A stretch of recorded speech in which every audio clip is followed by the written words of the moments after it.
Bonjour à tous les fans d'Identity 5, j'ai une question à vous poser. Pour vous, qui est le chasseur le plus iconique du jeu? Je pense par exemple au photographe, à l'araignée, ou alors le smiley face, mais le chasseur le plus iconique à mes yeux reste sans aucun doute Hellember, ou alors Leo Beck. Bon, en même temps c'est un peu normal vu que c'est le premier chasseur du jeu. Donc vous l'avez compris, dans cette vidéo nous allons parler de Hellember. Je vous parlerai de la création du personnage, je vous raconterai son histoire, son gameplay, et je vous donnerai mon avis sur le personnage. Alors si vous êtes prêts, c'est parti, parce que le gars il a vraiment eu une vie de merde.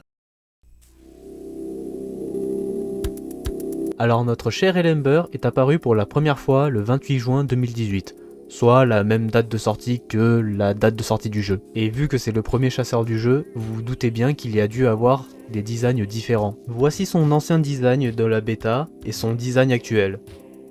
Alors pour la petite anecdote, les développeurs du jeu voulaient s'inspirer du slasher Leatherface de Massacre à la tronçonneuse pour concevoir le design de Hellember, notamment en lui mettant une tronçonneuse. Finalement, ils ont décidé d'enlever la tronçonneuse pour mettre une arme blanche à la place, pour soi-disant rendre le gameplay plus fluide, je sais pas trop quoi en penser mais bon. Et donc finalement dans le design de base, les développeurs mettront finalement un requin. Ce qui est beaucoup plus classe, on va pas se le cacher. Dites-moi en commentaire l'arme que vous préférez. Personnellement, je préfère le requin parce que je trouve ça vraiment beaucoup plus classe, et aussi parce que ça colle beaucoup plus au style du jeu. Donc maintenant, je vais vous raconter son histoire, et accrochez-vous parce que le mec, il s'en est pris plein la tronche dans sa vie. Un beau jour, Leo Beck, donc Hellember, rencontra Martha Remington. Ils tombèrent tous les deux amoureux, et décidèrent un jour de faire un enfant, Lisa Beck, la future jardinière. Léo était propriétaire d'une usine à textile et grâce à ses talents, il fabriquera des poupées à sa fille Lisa. Un ancien ami de Léo, Freddy Riley, le lawyer, a convaincu ce dernier de racheter une petite usine d'armes très miteuse, mais genre vraiment beaucoup quoi. Et tout ça dans quel but? Eh bien pour que Léo ait plein de dettes et aussi pour voler sa copine. Parce que oui, Freddy était vraiment amoureux de Martha Remington et il envoyait même des lettres d'amour à cette dernière en cachette. Donc la finalité de l'histoire, Léo est rempli de dettes, a plein de problèmes d'alcool et il décide donc d'envoyer Lisa dans l'orphelinat White Sand Street. Et du coup, Martha rompt avec lui et part avec Freddy vivre des jours heureux. Avec tous les problèmes accumulés dans la tête, Léo décide de brûler l'usine. Dans la version bêta, on apprend que Léo souhaite se suicider dans l'incendie. Donc Leo Beck est bien mort dans l'incendie, mais tout ce qui restait de sa colère a survécu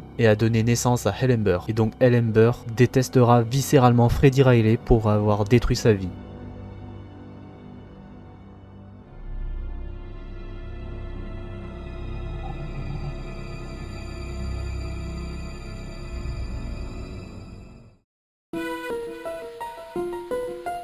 Hellember a la capacité de créer deux poupées géantes, mais au début de la partie, il ne pourra en utiliser qu'une seule, et c'est à force de frapper des survivants qu'il pourra en créer une deuxième. Les poupées ont la capacité d'alerter Hellember quand il y aura des survivants autour d'elle. Après avoir été alerté, Hellember pourra échanger sa place avec la poupée pour ainsi finir les survivants qui étaient autour de la poupée. Les poupées auront aussi la capacité de se mettre à bouger elles-mêmes pour aider Hellember à chasser du survivant. Hellember aura aussi la capacité d'invoquer un clone magmatique de lui-même qui est ultra vénère et qui a pour mission de juste chasser les survivants. Hellember est très doué en tant que campeur. Avec ses poupées et son clone magmatique, ça sera très facile de garder les survivants sur la Rocket Chair.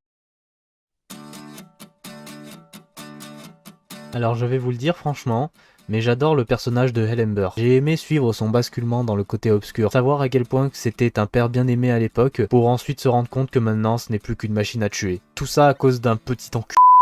Et je trouve ça triste qu'il ait dû envoyer Lisa dans un orphelinat à cause de ses problèmes d'alcool et toutes ses dettes, pour que Lisa ne soit pas confrontée aussitôt dans sa vie à cette image de son père. Et oui, parce que quand t'es père, je pense que t'as pas forcément envie que ton enfant te voie vraiment alcoolo quoi, en dépression et rempli de dettes en plus. En tout cas, n'hésitez pas à me le dire dans les commentaires, ce que vous pensez de Leo Beck, si vous aussi vous l'aimez bien comme moi, ou alors au contraire vous l'aimez pas du tout, peut-être parce qu'il vous a saoulé pendant vos parties. En tout cas, c'est la fin de cette vidéo, n'hésitez pas à la liker, à la commenter, à la partager à vos amis qui jouent à Identity, ou qui commencent Identity.